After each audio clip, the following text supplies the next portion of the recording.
ഇത്തവണ ശക്തമായ പോരാട്ടം നടക്കുന്ന നഗരസഭയാണ് മലപ്പുറം തിരൂർ നഗരസഭ. കഴിഞ്ഞ തവണ 3 സീറ്റിന്റെ മാത്രം ഭൂരിപക്ഷത്തിലാണ് UDF ഭരണം നേടിയത്. ഇത്തവണ അത് തിരിച്ചുപിടിക്കാനാകുമെന്ന പ്രതീക്ഷയിലാണ് LDF.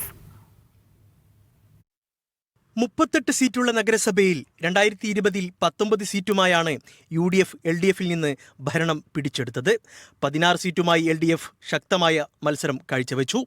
BJPയും കോൺഗ്രസ് ലീഗ് വിമതരും ഓരോ സീറ്റ് വീതം നേടി.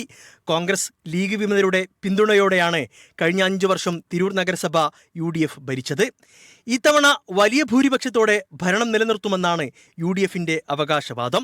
കേന്ദ്ര സംസ്ഥാന സർക്കാരുകളുടെ ഫണ്ട് നേടിയെടുത്ത് നഗരസഭയിൽ വിവിധ പദ്ധതികൾ നടപ്പാക്കാനായതും ജനക്ഷേമ പ്രവർത്തനങ്ങൾക്ക് മുൻഗണന നൽകിയതും ഗുണകരമാകുമെന്നാണ് UDFിന്റെ പ്രതീക്ഷ.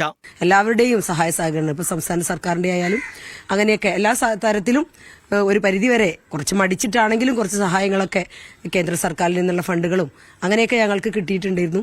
വളരെ മികച്ച പ്രവർത്തനം നടത്താൻ ഈ ഒരു കൗൺസിലിന് കഴിഞ്ഞിട്ടുണ്ട്. മാത്രമല്ല അടുത്ത തവണ ഇതിലേറെ ശക്തിയോടെ വമ്പിച്ച ഭൂരിപക്ഷത്തോടെ തന്നെ UDF തിരിച്ചു വരുന്നതാണ്. തിരൂർ നഗരസഭയിൽ നിരവധി അതിദരിദ്രരുണ്ടെന്നും അവരെ മറ്റൊരു പട്ടികയിലേക്ക് മാറ്റാൻ സർക്കാർ നിർദ്ദേശം നൽകിയെന്നും ചെയർപേഴ്സൺ ആരോപിച്ചു. ഇത്തരം നടപടി ദരിദ്രരായ സാധാരണക്കാരെ ബാധിക്കുമെന്നും ചെയർപേഴ്സൺ പറയുന്നു. അതിദരിദ്രരില്ലാത്ത കേരളം നിറഞ്ഞ ഒരു പ്രഖ്യാപനം നവംബർ 1 പ്രഖ്യാപിച്ചു. തിരൂർ മുനിസിപ്പാലിറ്റിയിൽ എത്രമാത്രം അതിദരിദ്രരുണ്ട്. അങ്ങനെയൊക്കെ ഉണ്ടായിട്ടും സർക്കാർ എന്ത് ചെയ്യാണ്, പ്രഖ്യാപിക്കുകയാണ്. ഒരു സുപ്രഭാതത്തിൽ സെക്രട്ടറി വിളിച്ചിട്ട് പറയാണ് അതിദരിദ്രരില്ലാതെ പ്രഖ്യാപിക്കണം.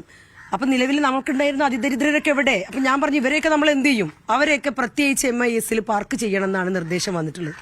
കഴിഞ്ഞ തവണ നേരിയ സീറ്റിൽ ഭരണം നഷ്ടമായ നഗരസഭ തിരിച്ചുപിടിക്കാനുള്ള പ്രചാരണ പ്രവർത്തനത്തിലാണ് LDF.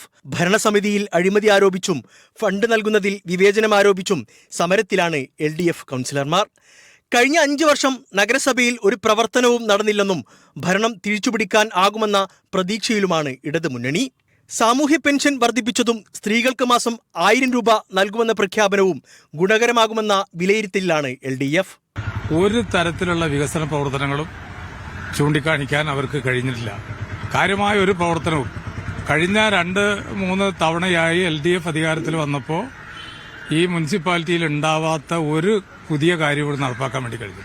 ജില്ലയിലെ തന്നെ ഏറ്റവും നല്ല പോരാട്ടം നടക്കുന്ന നഗരസഭയാകും തിരൂർ നഗരസഭ.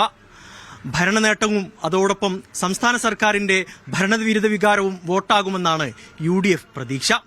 അതോടൊപ്പം ഈ പെൻഷൻ ഉയർത്തിയതും അതോടൊപ്പം സർക്കാർ പദ്ധതികൾ നഗരസഭയിൽ നടപ്പാക്കാത്തതും നേട്ടമാകുമെന്ന പ്രതീക്ഷയിലാണ് LDF. നിലവിൽ 40 സീറ്റാണ് നഗരസഭയിലുള്ളത്. നഗരസഭാ അധ്യക്ഷ സ്ഥാനം ജനറലാകുന്നതോടെ ഇരുമുന്നണികളിലെയും കൂടുതൽ മുതിർന്ന നേതാക്കൾ മത്സരരംഗത്തുണ്ടാകും. മുന്നണികളുടെ സ്ഥാനാർത്ഥി നിർണയം അവസാന ഘട്ടത്തിലാണ്. മീഡിയ 1 തിരൂർ.